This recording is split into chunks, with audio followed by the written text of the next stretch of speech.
সালামু আলাইকুম রহমতুল্লাহ। সংযুক্ত আরব আমিরাতে দুবাই, শারজা, আজমান, রাসুল কায়মা, ফজিরা, ফিউজর যে যেখান থেকে ভিডিওটা দেখতেছেন অবশ্যই সর্বোচ্চ সতর্কতা অবলম্বন করবেন এবং সাবধানতা অবলম্বন করবেন।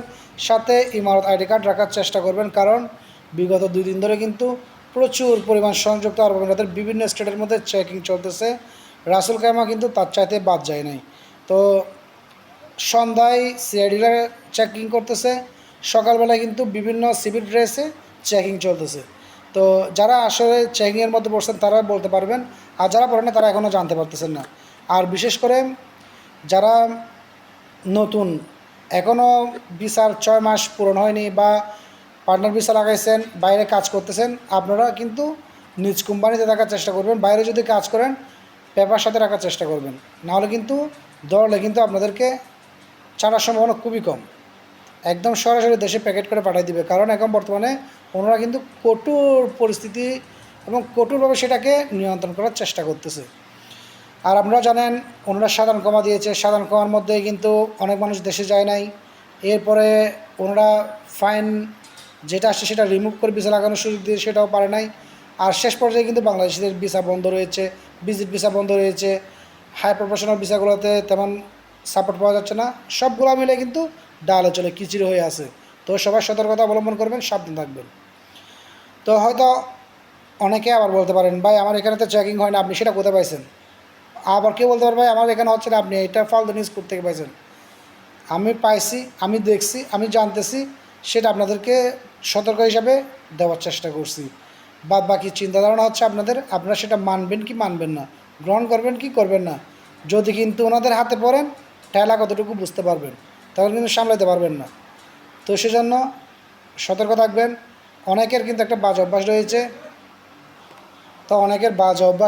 তো আপনারা অনেক সময় দেখা যায় আইডি কার্ড কিন্তু আপনার সাথে রয়েছে, আপনার লেবার কার্ডও ফটোকপি আপনার সাথে রয়েছে, কিন্তু সেটা আপনার মানিব্যাগে রুমের মধ্যে রেখে আপনি ডিউটিতে চলে গেছেন। তো দেখেন ভাই, যখন ওনারা আপনাকে ধরার পর আপনাকে কিন্তু রুমে যাওয়ার সুযোগও দিবে না, আপনি রুম থেকে নিয়ে আসবেন সে সুযোগও দিবে না। কারণ ওনারা মেশিন হাতে নিয়ে ঘুরে, তো মেশিনের মধ্যে আপনার আইডি কার্ড স্ক্যান করবে, স্ক্যান করার পর আপনার আইডি কার্ডের যাবতীয় তথ্য ওনারা নিয়ে, যদি আপনি লিগ্যাল হন তারা আপনাকে ছেড়ে দিবে, আনলিগ্যাল হলে আপনাকে কিন্তু সঙ্গে সঙ্গে গাড়িতে বসে নিয়ে যাবে। বাকি তদারকি ওনারা করবে কী করার দরকার। আর সেকেন্ড হচ্ছে কি, আপনারা জানেন সংযুক্ত আরব আমিরাতের মধ্যে কিন্তু একটা নীতি বা রুলস আমরা আসার পর থেকে দেখতেছি, এর আগে থেকে কিন্তু সেটা রয়েছে। সেটা হচ্ছে কোনো ছেলে কোনো মেয়েকে পছন্দ করছে, অথবা কোনো মেয়েকে তার ভালো লাগছে, তার সাথে সে টুগেদার অথবা এই রুমের মধ্যে একসাথে রুম নিয়ে থাকে, সেটা দুবাইতে কিন্তু অ্যাভেলেবেল, সেটা আমাদের দেশে হয়তো নাই। তো এখন বর্তমানে কিন্তু সেটাও কিন্তু সংযুক্ত আরব আমিরাতের মধ্যে নিষেধ করে দেওয়া হয়েছে, অর্থাৎ সেটা এখন বর্তমানে ব্যান করে দেওয়া হয়েছে।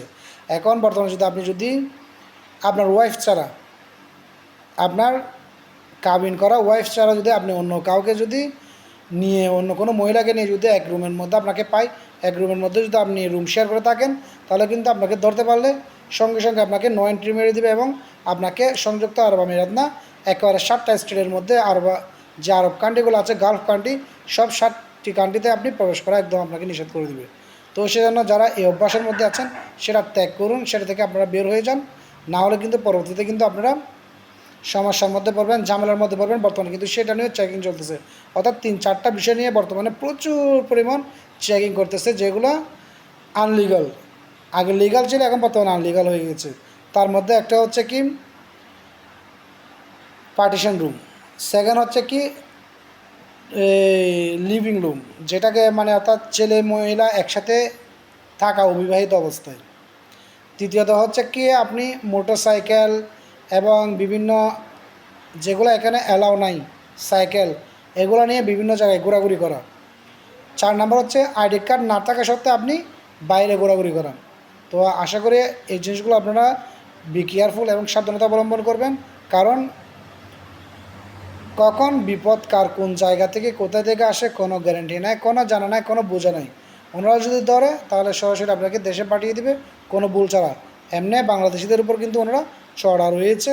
তো এটাকে আর হার্ট করবেন না, সতর্কতা থাকবেন এবং সাবধানতা অবলম্বন করবেন। নিজে সচেতন হন, অন্যকে সচেতন করুন।